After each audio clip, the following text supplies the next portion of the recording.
In this video, we are seeing how to draw the molecular orbital diagram for 1, 3 pentadienyl system. See, penta means 5 carbons, no? So you count here 1, 2, 3, 4, 5. Dienyl means you are having 2 double bonds, and the position of double bonds are 1 and 3. So 1, 2, 3. See, at first position I kept a double bond, and at third position I kept a double bond. So 1, 2, 3, 4, 5. 5 carbons are there. That's the reason I written penta. Dienyl because 2 double bonds are there with respect to first and third position. So that is known as 1, 3 pentadienyl system. And the last carbon have kept a CH2 and have kept some empty box. So in this bond you can have a radical, you can have a cation, you can have a anion. So it is known as 1, 3 pentadienyl radical. If radical is there, it is called a pentadienyl radical. Cation is there, you can call it as pentadienyl cation. If anion is there, it can be called as pentadienyl anion. Now how many carbons are there? 1, 2, 3, 4, 5. 5 carbons are there. So 5 p orbitals, that is 5 atomic orbitals, undergo linear combination of atomic orbitals and giving rise to 5 molecular orbitals. So these 5 orbitals undergoing linear combination and will be giving 5 molecular orbitals. So here I am writing the 5 molecular orbitals. Those are Xi1, Xi2, Xi3, Xi4, Xi5. So how to draw this, I will be explaining you. Listen clearly. First we are having 5 molecular orbitals. No? First you draw all straight lines. After drawing all straight line, keep 5 lobes each line. 1, 2, 3, 4, 5. Later 1, 2, 3, 4, 5, 1, 2, 3, 4, 5. In this way you keep, just draw a straight line. Keep 5 lobes. 1, 2, 3, 4, 5. Each lobe is specifying 1 carbon. So in this way you keep it. And now you will be getting this. Now we are having 5 lobes. After having 5 lobes, what we are doing is we have to draw the molecular orbital diagram by increasing number of nodes. So by increasing energy, how you will draw by increasing energy? By increasing number of nodes, because as number of nodes increases, the energy also increases. So Xi1 should have how many nodes? What is the formula of nodes? N minus 1.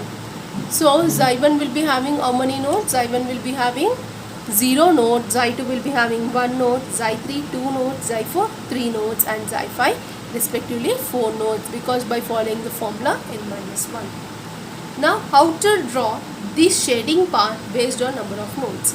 See, previously till many cases we have seen double bond. What example generally we have seen? Double bond, or you are having butadiene, or you are having 3 carbon system. When you take the 6 carbon system, if you are having also, how many carbons are there? Here 2 carbons, here you are having 4 carbons, here you are having 6. So these all were even. But when you take a allyl system, allyl is nothing but double bond having a carbon, this is having a vacant orbital, or cyclopentadienyl system, here you will be having 3 carbons. In cyclopentadienyl 5. So here you will be having 3 or 5 or 7. So here you are having odd numbers. So previous examples what we have took, double bond, butadiene or hexatriene. In this number of p orbitals are even. That's the reason it was easy to write the shading unshaded. But here when you come for 3 and 5 you will be having odd number. So you have to follow a small trick for drawing the molecular orbitals. Say after keeping all 5 for 5, 5, how to draw it is, first I will be shading all towards same side. Okay, that is Xi1 because should have 0 number of nodes. And the last one when you take, all you have to be shading are opposite sides. First trick what you have to keep, first one you shade all same side, the last one you will be shading opposite sides, all opposite side. So here as they are opposite, here you will be getting 1 node, 2 node, 3 node, 4 node. So when these both, when it joins the line, you can count it as a node. 1, 2, 3, 4, you will be getting 4 nodes. First trick is, first molecular orbital I will be drawing all shaded towards same side, and the last molecular orbital I will be drawing shaded towards opposite side. Now after doing first and last, you are left with 3. what you do is just neglect the central molecular orbital. The central one you neglect it. How I am neglecting? Just I am keeping a dot here. You imagine that there is no such molecular orbital. You neglect this, you ignore. You just imagine that there is no such molecular orbital there. Now you write by increasing in number of nodes. So when you see here, xy2 means how many nodes you should have? One node. So I am doing both above, both below. So 2 were above, now 2 are here, 2 above, 2 below. Here when I join these both, here you will be getting one node or not. So this is the molecular orbital. Next one, how you will write xy3? How many nodes you should have? 2 nodes. So what I'll do, I'll keep shaded down. See, I'll be keeping shaded and downward shaded groups opposite side. Here you will be forming one node. How I'll draw it, I'll keep here shaded because no node will be formed. Again at terminal, shaded group opposite side, one more node. So how you will draw it, ma? For xy3, how many nodes you should form? 2 nodes. So how I will keep shaded lobe opposite side means one lobe I'll get. Now here also I'll keep shaded lobe opposite side, one node. Now here already 2 nodes I have. I got 2 nodes. So you keep 2 shaded lobes same side. As they are same side, node is not formed. Now xy4, how many nodes should form? 3 nodes. I will draw shaded lobe opposite side. You will get one lobe. Again shaded opposite side, second lobe. Again shaded opposite side, third lobe. So how many nodes are formed here? See, shaded opposite side, one node. Again shaded opposite side, second node. Shaded opposite side, third node. So what a small trick is, you ignore the central orbital. Now you draw number of nodes. See, both same side. Again here only once opposite, that's the number of node is 1.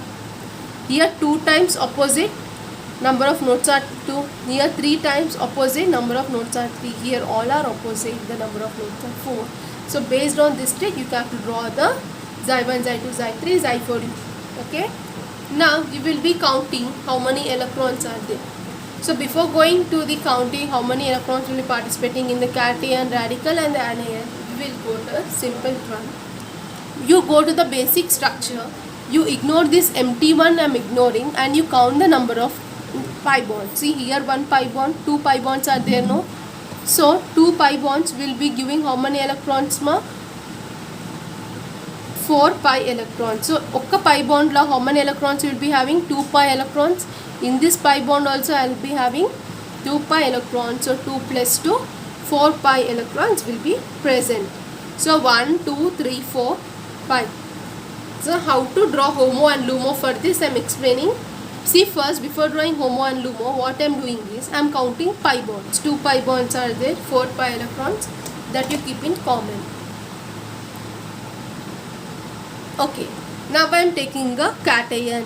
Cation, when I take, generally the system will have, first case the system is having a positive charge and taking. Generally it is having 2 pi bonds, so 4 pi electrons will be there in the system already. Cation means empty, it is not having any electron in it. So I kept 0.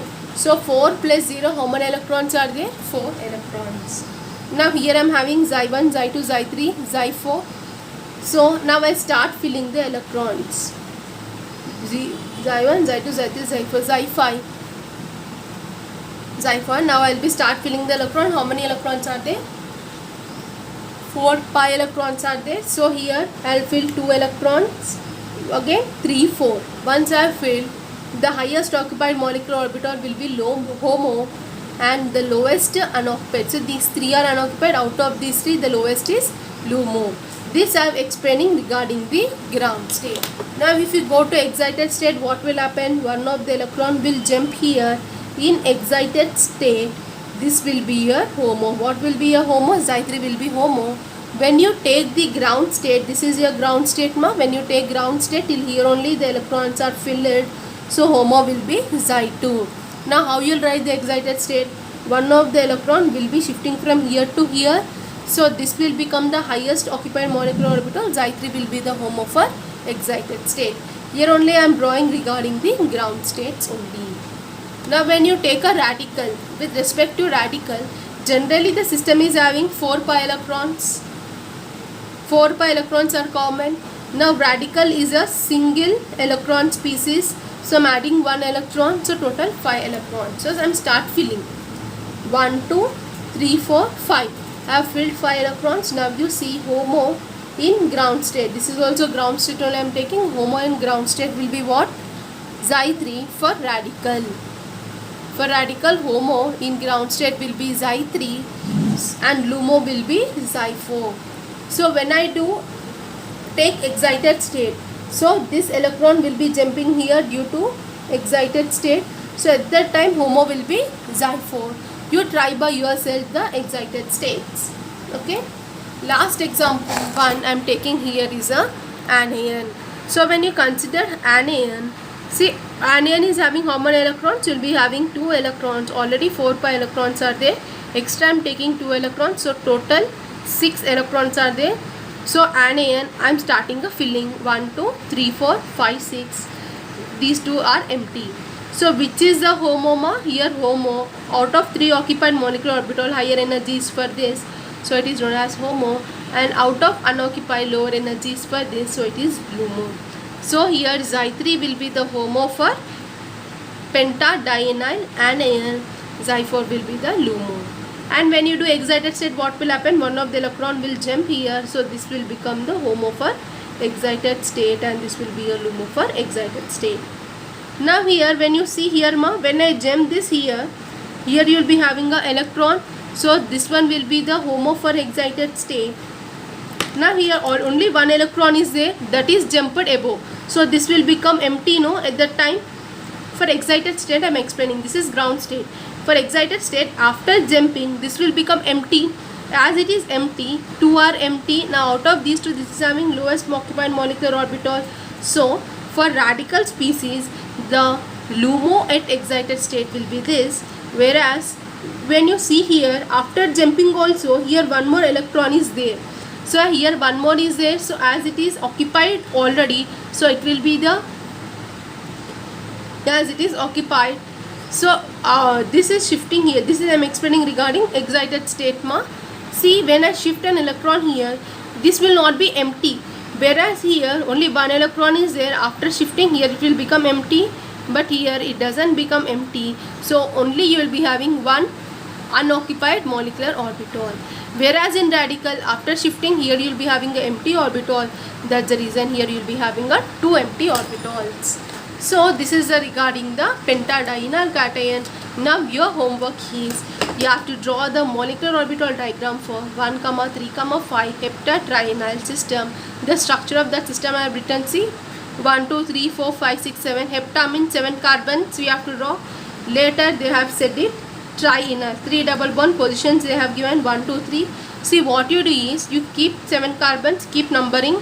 So at first carbon you keep double bond, third carbon double bond, fifth carbon double bond, keep hydrogen based on valency, and the last CH2 you keep a box. This can be a radical or a negative charge or a cation. So your homework is to draw this one. So this you can submit by Monday also, no problem, but for today you draw the sigmatropic reactions homework. If you submit, it's enough.